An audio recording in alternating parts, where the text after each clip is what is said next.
ওই সমস্যার হাতে বসে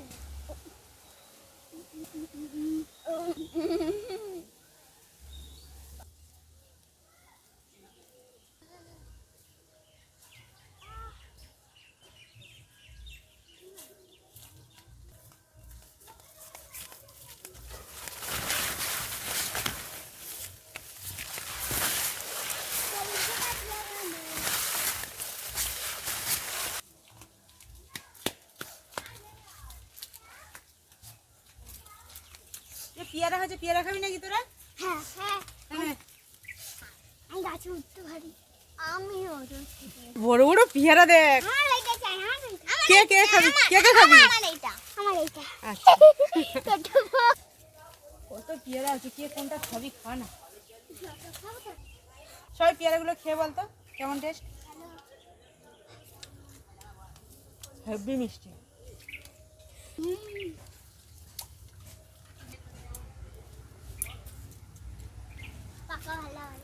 এ শুভ আরো 3টে পেয়ারা দেখতে পেয়েছি। ও 3টে 4টে আছে। আমি ওপর উঠবো না, আমি ডাল নিচু করি তারপর তুই করে দিবি। না না না, ওইটা দে ওইটা দে। ছাদে কে পারে দেখি, শুভ না তুলি? আমি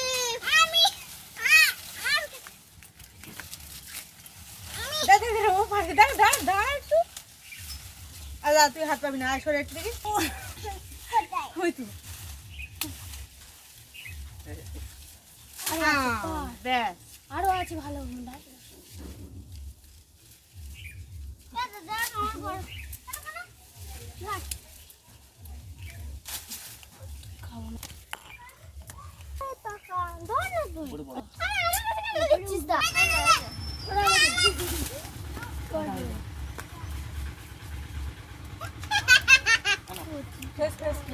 পোকা হয় না কেন?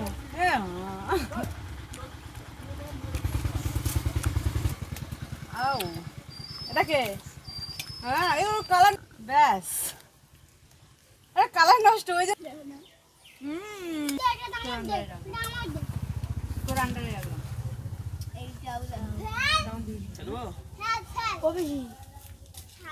লাল পেয়ারা খেয়েছো? না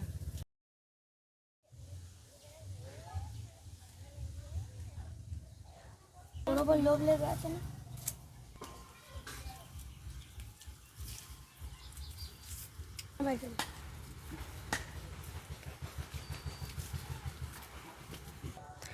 নমস্কার বন্ধুরা, আমি টুম্পা আর টুম্পা রান্নাঘরে আপনাদেরকে স্বাগত।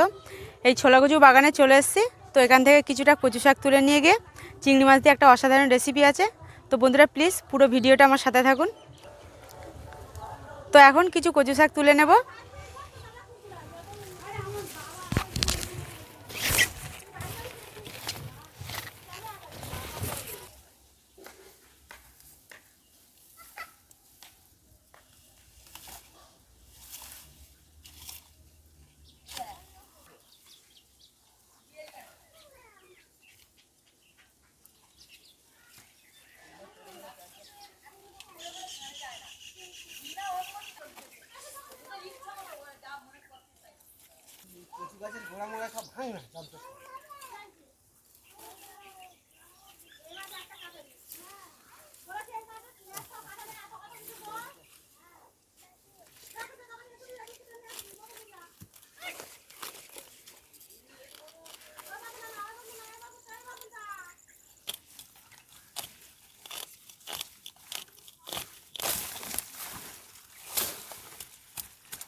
বন্ধুরা, কচু শাক তুলে রান্নাঘরে চলে এসেছি। তো আজকে বানাবো কচু শাক আর চিংড়ি মাছ দিয়ে একটা অসাধারণ রেসিপি। তো এখন চিংড়ি মাছগুলো কেটে নেব। এই দেখুন, নদীর টাটকা টাটকা চিংড়ি মাছ। কাটার আগে ভালো করে ধুয়ে নেব, কারণ কাটার পরে আর ধোবো না।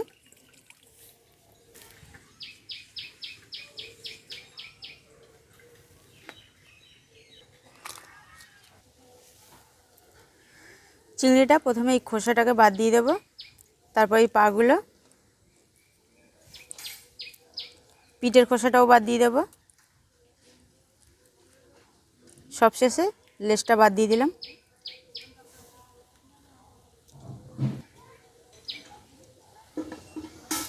একইভাবে প্রত্যেকটা চিংড়ি কেটে নেব।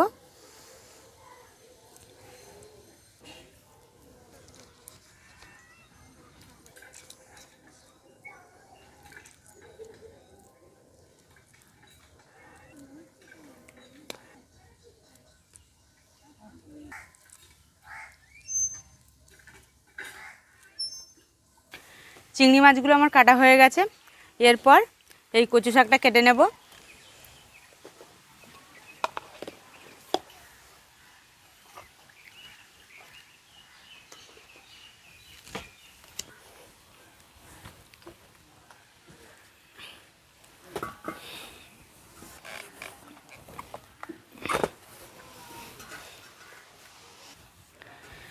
প্রথমে আমি কচুটা কেটে বাদ দিয়ে দেবো, কারণ কচুটা আমি নেব না, শাকটা নেব।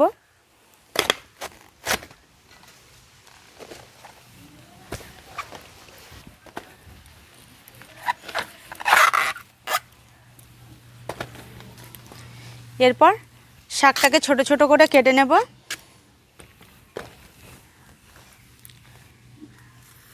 এরপর খোসাটাকে ছাড়িয়ে নেব।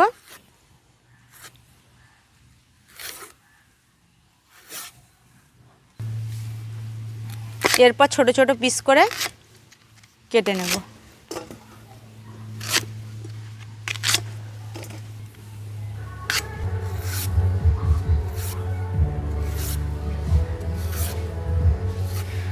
একইভাবে প্রত্যেকটা কচুর খোসা ছাড়িয়ে নেব।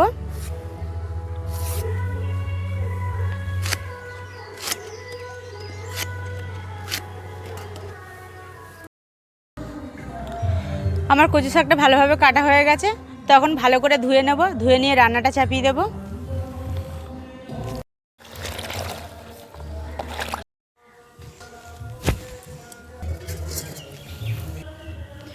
কচু শাক আর চিংড়ি মাছ রান্নার জন্য খুব কম মশলা নিয়েছি, সেই মশলাগুলো আপনাদেরকে দেখাবো। নিয়েছি পেঁয়াজ কুচি, সরু সরু করে কুচিয়ে নিয়েছি। আর নিয়েছি রসুন থেতো, 2টো শুকনো লঙ্কা, 5 ফোড়ন, 2-3টে তেজপাতা, নারকেল কোরানো, কয়েকটা কাঁচা লঙ্কা চেরা। আর বন্ধুরা, আপনারা চাইলে আরও কিছু মশলা যোগ করতে পারেন। তো আমি এই কটা মশলা নিয়েছি। আর আপনারা চাইলে কাঁচা ছোলাও দিতে পারেন, কিন্তু কাঁচা ছোলাটা আমি দিচ্ছি না। নারকেল কোড়া আমি একটুখানি নিয়েছি, আপনারা চাইলে আরও একটু বেশি নিতে পারেন। তো এখন উনানটা ধরিয়ে দেব।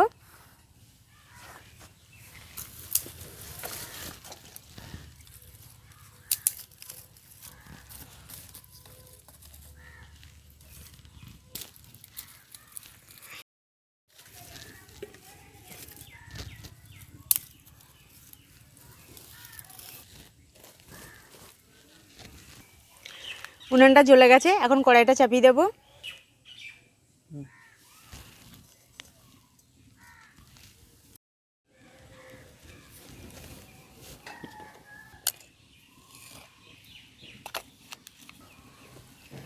লবণ আর হলুদ দিয়ে চিংড়ি মাছটা এখন মাখিয়ে নেব।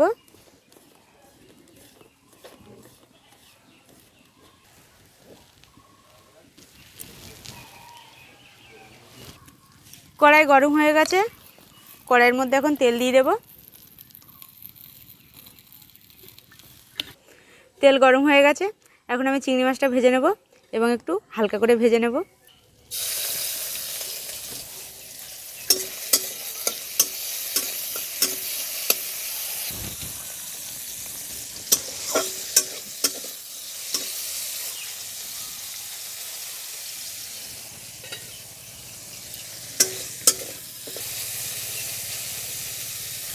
চিংড়ি মাছটা আমার ভাজা হয়ে গেছে, তো এখন একটা বাটির মধ্যে তুলে নেব তেল ঝরিয়ে।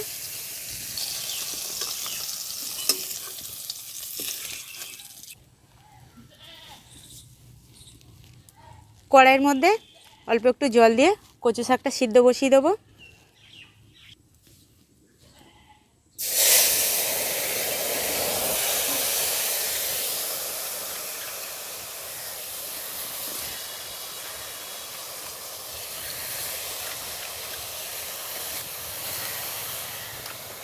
আমি অল্প করে জল দিয়ে কচু শাকটা সিদ্ধ করে নিচ্ছি, আপনারা চাইলে নাও জল দিতে পারেন।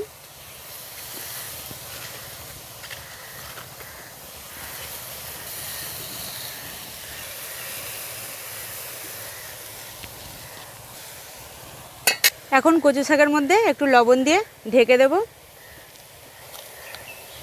তাতে করে কচু শাকটা ভালোভাবে সিদ্ধ হয়ে যাবে।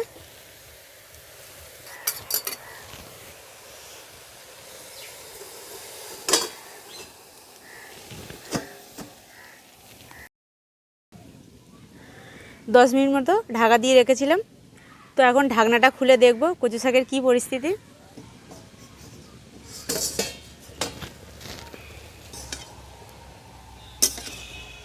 দেখুন ভালোভাবে সিদ্ধ হয়ে গেছে আর হালকা জলও উঠেছে।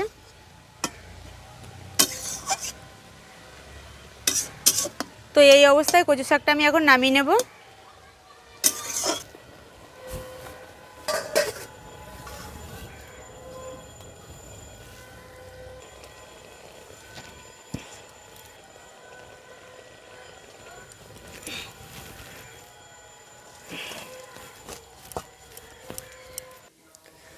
বন্ধুরা, অনেকে এই কচু শাক সিদ্ধ করে জলটা ফেলে দেয়, তো আমি ফেলবো না, কারণ ফেলে দিলে এর পুষ্টিগুণটা নষ্ট হয়ে যায় আর খুব একটা ভালো লাগে না।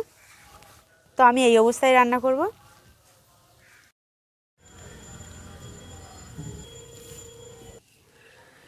কড়াইটা গরম হয়ে গেছে, কড়াইয়ের মধ্যে একটু তেল দিয়ে দেবো।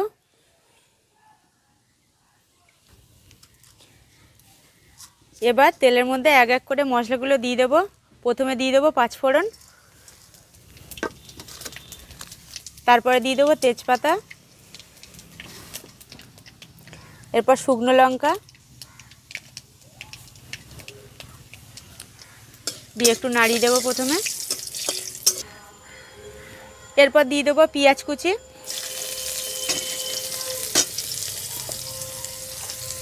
কাঁচা লঙ্কা চেরা আর রসুন থেতো করা দিয়ে ভালো করে মশলাটা তৈরি করে নেব। এরপর মশলার মধ্যে স্বাদ মতো লবণ দিয়ে দেব। যেহেতু কচুর শাকে লবণ দিয়ে সিদ্ধ করেছি, ওই জন্য কম করে লবণ দিলাম। এরপর দিয়ে দেবো পরিমাণ মতো হলুদ, দিয়ে আবারও মশলাটা বেশ ভালো করে তৈরি করে নেব।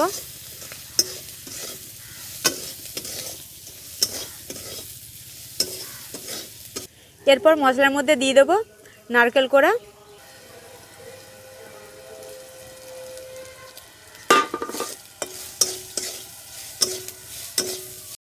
কচু শাকটা আর মশলাটা বেশ ভালো করে মাখিয়ে নিয়েছি। এই অবস্থায় 4 থেকে 5 মিনিট ভালোভাবে ফুটিয়ে নেব, তারপর কচু শাকটা নামিয়ে নেব।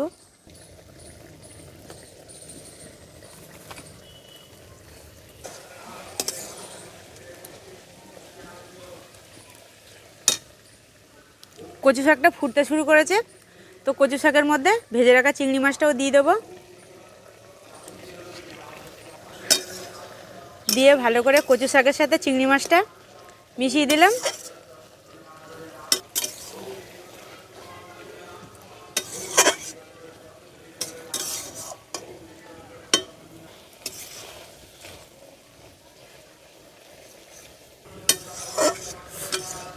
বন্ধুরা দেখুন তরকারিটা কি সুন্দর একটা কালার চলে এসছে আর সেন্টটাও ব্যাপক বেরোচ্ছে।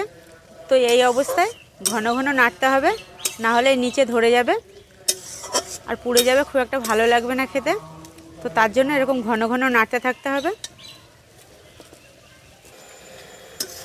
বন্ধুরা দেখুন এই যে কচু শাকের মধ্যে যে জলটা রয়েছে, এই জলটা আমি রাখবো না, কারণ এই জলটা রাখলে খুব একটা ভালো লাগবে না। এই জলটা এই কচু শাকের গায়ে মেরে দেওয়ার চেষ্টা করব। আর একটু শুকিয়ে গেলে বেশ দারুণ লাগবে খেতে। আপনারা যদি চান তো একটু ঝোল ঝোল রাখতে পারেন, কিন্তু আমি ঝোল রাখবো না, একটু শুকনো শুকনো করব।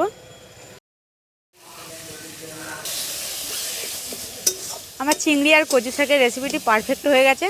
তো এখন আমি নামিয়ে নেব।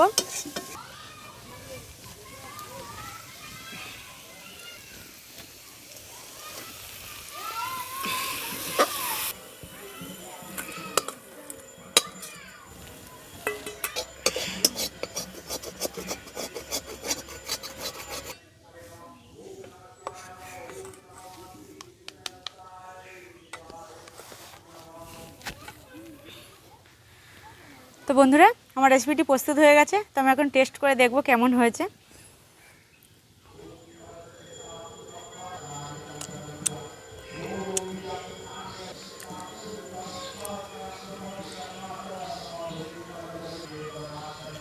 বন্ধুরা, দারুণ হয়েছে। আপনারা অবশ্যই বাড়িতে ট্রাই করবেন আর আমাকে কমেন্ট করে জানাবেন।